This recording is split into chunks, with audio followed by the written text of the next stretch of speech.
The great state of Michigan is minting news these days. This week, for instance, there's a new petition drive to recall the state's Republican governor, Rick Snyder.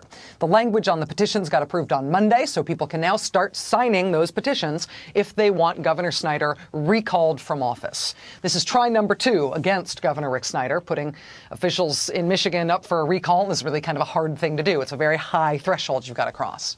Also this week, Governor Snyder is getting ready to appoint yet another emergency manager, this time to bypass the officials elected locally and instead just unilaterally take over a school board in Muskegon Heights, which is right there on the eastern shore of Lake Michigan. So now the state will take over and appoint a single unelected overseer with the power to do just about anything, from canceling union contracts to canceling any other kind of contracts to stripping power from the elected school board to maybe dissolving the whole district if he or she wants to. They get to do whatever they want. Because this is how Michigan rolls now. In Michigan now, democracy is not a way we solve problems. Democracy is a problem itself that has to be got around. The Republicans are in full control of the state of Michigan since the 2010 elections, and their expanded emergency manager law is not about democracy, not at all. But do you want to see something in Michigan that is about democracy? These boxes contain a couple of 100,000 signatures that were gathered to try to overturn that radical emergency manager law. Just as some people are trying to put Governor Rick Snyder on the ballot for recall, even though that is really hard to do in Michigan, organizers are also trying to put the emergency manager law on the ballot in November as well. They want to put it up for a citizens' repeal.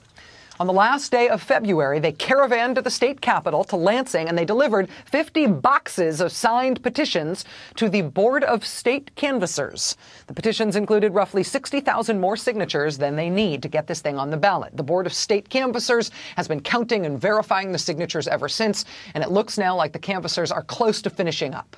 Now, here's the really, really interesting part. In Michigan, you are allowed to try to block a petition drive. You can make a formal legal challenge saying that the petition itself is flawed somehow, and so whatever that petition wants done shouldn't be allowed to go forward. This Board of State Canvassers is the board that makes decisions on challenges like that. They set a deadline for challenging this petition against the emergency manager law, a deadline of this past Monday, April 9th at 5 p.m.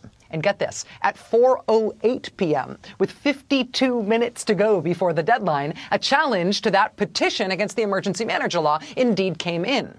A group calling itself Citizens for Fiscal Responsibility filed this brief against the petitions, against the emergency manager law. They say no matter how many names are on that petition, the emergency manager law cannot be put on the ballot for recall in Michigan. And why do they say that is? What is the problem with the petition that they put at the top of their list?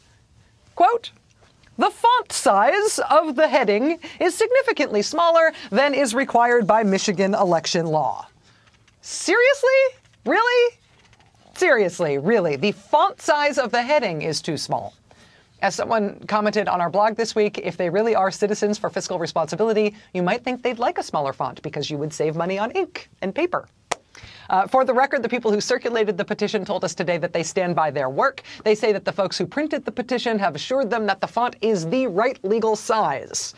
But not according to this group, Citizens for Fiscal Responsibility. Their spokesman, Bob LeBrant, told reporters, quote, "They've gone to all of the time and expense of the petition drive, only to blow it with the wrong font size." So you better not take this democracy thing too far. It takes lots of time, and it's got lots of rules, and you might blow it. Continuing from the Detroit News, Mr. LeBrant is senior counsel at the Sterling Corporation, a Lansing-based firm that primarily works on Republican causes. And in fact, if you look at Citizens for Fiscal Responsibility's filing papers with the state, you'll see that the address and phone number for this Citizens Fiscal Responsibility thing are the exact same address and phone number as the Sterling Corporation, this Republican political consulting firm. According to its own filings with the state, Citizens for Fiscal Responsibility lives inside this Republican firm. Same street address, same suite. You call the Citizens number and they answer the phone. Sterling Corporation. It's the same thing, right? I don't know how big the Sterling Corporation is exactly. On their website, they list 7 people, including their senior counsel, the one who was fussing about the font size, the one who says the Board of State Canvassers should throw out this entire petition drive to recall the emergency law. Above his name, Sterling lists 3 partners in the firm. One of them, Jeff Timmer, happens to be the former executive director of the Michigan Republican Party. And hey, look what else is in his bio. Look at this. His name is Jeff Timmer, and he also serves on the Michigan Board of State Canvassers. That same board that's now going to be deciding whether the font's too small on these petitions to overturn the emergency manager law, which his colleague back at his own consulting firm is asking for. So this guy is like the pitcher, and he's also the umpire at the same time.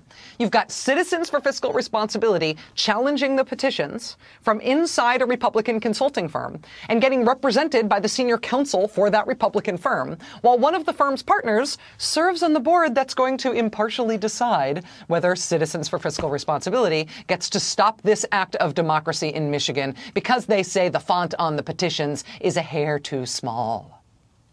On its website, Sterling Corporation talks itself up this way. It says, quote, Sterling blends aggressive campaign-oriented tactics, unique understanding of voter attitudes, and influential relationships with government decision-makers, political leaders, donors, and opinion influencers to produce big victories. Big victories.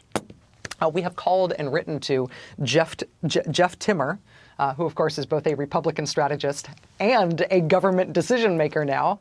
We have asked him about the apparent conflict in this case between these 2 roles. We have asked him whether he will recuse himself from this decision. We have not heard back from him yet. The Republican Michigan Secretary of State says it is Mr. Timmer's call alone as to whether he does have a conflict of interest here. He gets to decide. Earlier this week, I said that the news in Michigan keeps getting more interesting and more fraught all the time. I did not expect to be reporting on Michigan again so soon with a news story this confounding about Michigan politics, but I have to ask again, and I will keep asking, what's going on in Michigan? And why isn't what's going on in Michigan bigger national news, given what a freaking mess it seems to be?